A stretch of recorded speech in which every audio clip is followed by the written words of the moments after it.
Now we are moving on to Black Owned, The Revolutionary Life, The Black Bookstore by Char Williams in conversation with Emmy Ikkanda. This book is, through the lens of the Black Bookstore, a triumph for Black bookstores and so brilliantly a vision of what bookstores can be. It is an important record with really great. I know it was your method to make sure that it had great storytelling in it, and you super succeeded in that. And history, and a wonderful book to publish in the fifth year of the Tiny Reparations imprint. So that's fantastic. Char Williams is a reporter for. Are you guys? You should both come on now. Char Williams is a reporter for NBC News and a former reporter for People. Her writing on race and identity has appeared in the New York Times, the New Republic, and Oprah Daily. And Emmy Honda is an executive editor at Tiny Reparations Books at Penguin Random House. I'm going to turn it over to you both. Shar, I'm so excited to be talking about your book. I can't believe we're so close to the pub date. And I just can't wait to dive into it. I just think there's so much that's exciting about this book. And I think that this book is coming at the right moment, it feels, in this age of book bans and the need for like community building. But I think just to start, I would just love to start the start. How did the idea for this book come together? Yeah, so I expand more on this in the book, but it all started back in 2018 when I read an article in The Atlantic by Joshua Clark Davis, and it was all about how back in the 1960s, J. Edgar Hoover forced the FBI to basically target and to s- and to surveil Black-owned bookstores in the 1960s and 70s as well. And so I walked away from that story feeling so intrigued and just wanting to know more about how Black booksellers dealt with that repression, right? And so, and I am a journalist, and so at my core, I just wanna know people's business. So, um, yeah, so I just was very passionate about learning these people's, like, their stories, and that opened me up to so many more questions and wanting to, like, really know more about the history of Black bookstores, and it's been a fascinating and, like, wild ride ever It really is. since then, yeah. Well, as you have years of like diving deep into this history and talking to some amazing booksellers, and the history goes really deep. Like it starts with like I think it's the 1830s when like the first Black-owned bookstore opens in New York City, and it's opened by an abolitionist. And so there's like this wonderful history of like activism alongside and liberation alongside, just a history of bookstores and I just loved kind of diving into this history. The book kind of ranges like from that first bookstore to like the civil rights era to the 90s boom to today to Black Lives Matter today and just like these beautiful waves of these bookstores kind of coming to life. And I just I know for me, like the stories from like the 1960s and the civil rights era really caught my eye. And like the people that you interview from that era, I just feel like they were so filled with like perseverance and dedication to mission, but also there's also like celebration and like community building. I know it's hard to pick one, but do you have like a favorite story from that 1960s era? Oh my god, I know.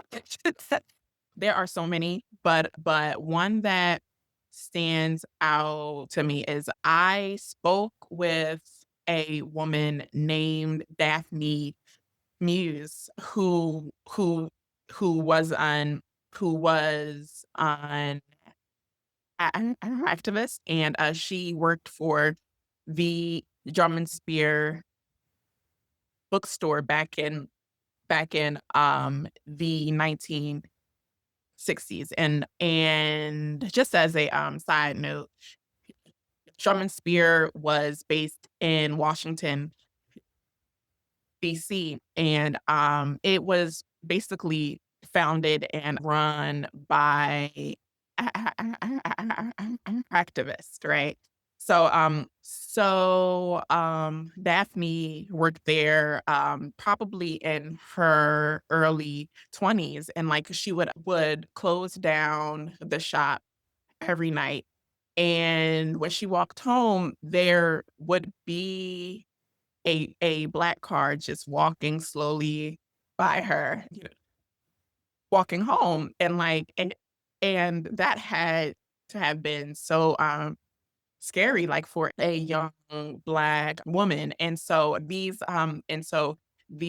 FBI agents would follow her, and one day they, like, were banging on her front door trying to, I guess,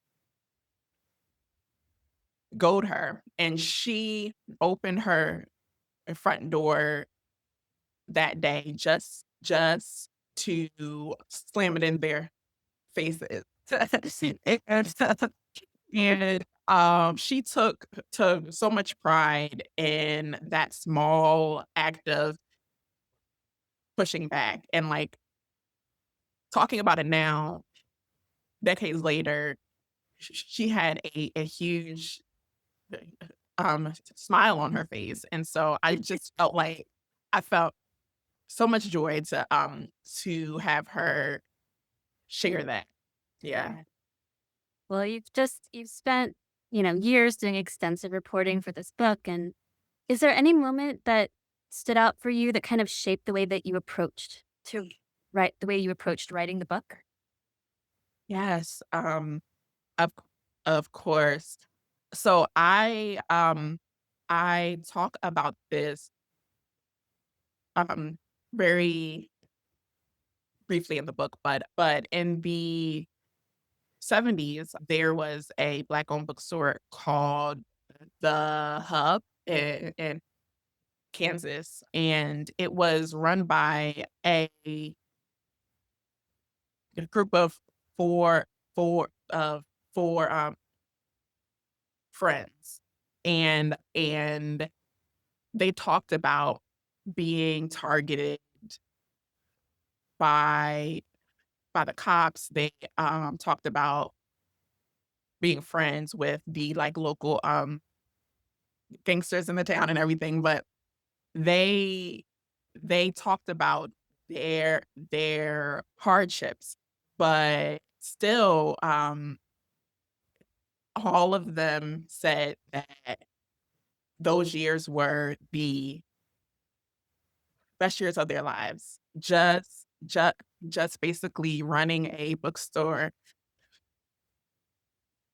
with their friends. And so yeah, Hmm. and so that truly brought home for me the importance of emphasizing joy in, these, stories, right?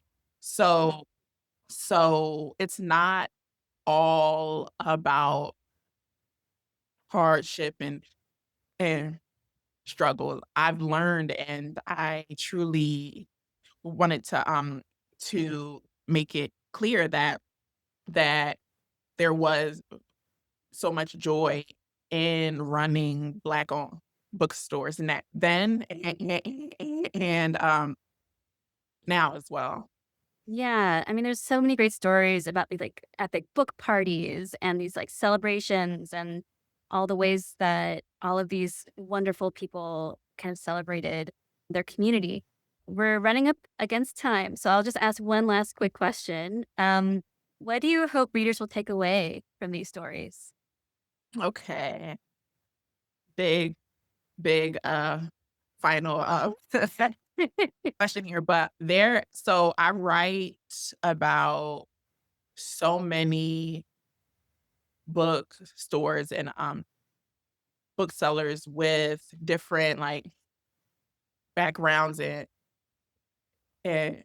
methods, but there is a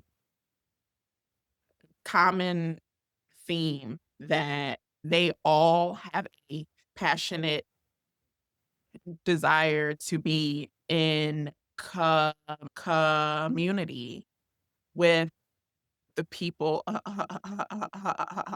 people around them and to support people in ways that change their tangible lives, right? So it's just like a through line there. Oh, it's so lovely, and I think it's so needed now. Thank you so much, Shar. Yes, yes, Thank Yes, yes. sorry. Were you gonna say something? That's absolutely fine. No, I was just going to thank you for having me. Yeah. It was so great to have you, and your book is so necessary, and I think the stories you told from there are wonderful. I also thought it was fantastic that you have the resources in the back of the book with the books that Black booksellers want everyone to read, and also the list of all of the bookstores. It's just fantastic. So thank you so much, and also you should definitely read the chat. There's great stuff in there too. So thank you so much. Oh, good. Okay. Thank you. Okay, thank you.